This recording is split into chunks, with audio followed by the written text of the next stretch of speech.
Sa kay Senator Jinggoy naman po, sa pagkakatanda ko, nasa 2024 budget hearing kami sa Senado.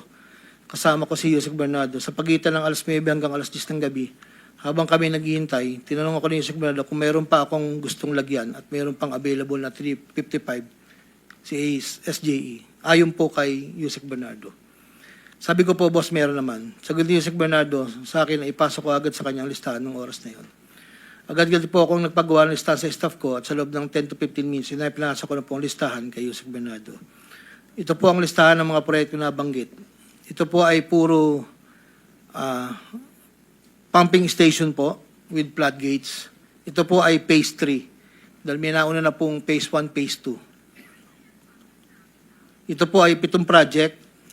Meron pong 360 million, isang 45, isang 50, dalawang 40 million, na may kabuang 355.